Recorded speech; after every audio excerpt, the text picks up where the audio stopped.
আসসালামু আলাইকুম ওয়া রাহমাতুল্লাহ। আশা করছি আপনারা সকলেই ভালো আছেন, সুস্থ আছেন, সুন্দর আছেন। Welcome to my channel aslsumanreza। ভিডিওর শুরুতেই আপনাদের কাছে আমার ছোট্ট একটি অনুরোধ, যারা আমার চ্যানেলে নতুন এখনও সাবস্ক্রাইব করেননি, দয়া করে আমার চ্যানেলটি সাবস্ক্রাইব করে দিবেন এবং পাশে থাকা বেল আইকনটি বাজিয়ে দিবেন, যাতে করে পরবর্তী ভিডিওর নোটিফিকেশানগুলো সবার আগে আপনি পেয়ে যান।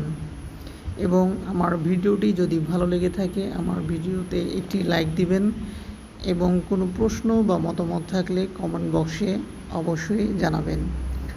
কথা না বাড়িয়ে চলুন আমরা টপিক্সে যাই।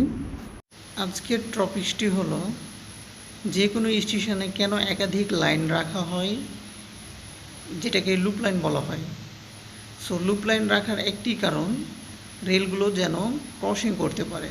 সাপোজ এক স্টেশন থেকে ট্রেন ছাড়ছে এবং অন্য স্টেশনে যেয়ে সেটিকে ক্রস করতে হবে, কারণ এটা আপনার সড়ক পথের মতো না যে কোনো জায়গায় ক্রসিং করতে পারে। মেনলি লুপ লাইন রাখার মেন কারণ হচ্ছে ট্রেনগুলোকে ক্রসিং করার জন্য। আর এই স্টেশনে আপনার দোহাজারি টু কক্সবাজার রেলওয়ে প্রজেক্টের ইসলামাবাদ স্টেশন বলেন কিংবা দুলহাজারি স্টেশন বলেন, রামু স্টেশন বলেন, আপনি যেগুলো স্টেশনে যান না কেন একাধিক লাইন দেখতে পাবেন। এর কারণে সাধারণত যে কোনো স্টেশনে দুইটি লাইন থাকে, একটি লুপ লাইন এবং মেন লাইন। এই প্রজেক্টের অধিকাংশ স্টেশনেই চারটি লাইন আছে, দুইটি মেন লাইন এবং দুইটি লুপ লাইন।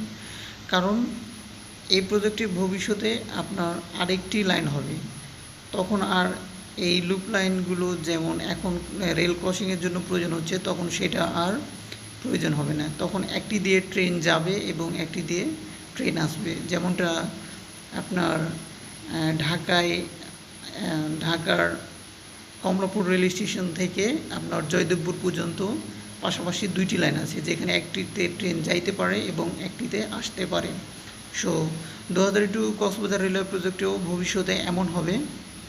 এই কারণেই আপনার এখন স্টেশনগুলোতে চারটি করে লাইন রাখা হয়েছে, দুইটি মেন লাইন এবং দুইটি লুপ লাইন। আশা করছি আপনারা বুঝতে পারছেন কেন যে কোনো স্টেশনে লুপ লাইন রাখা হয়। সবাই ভালো থাকবেন।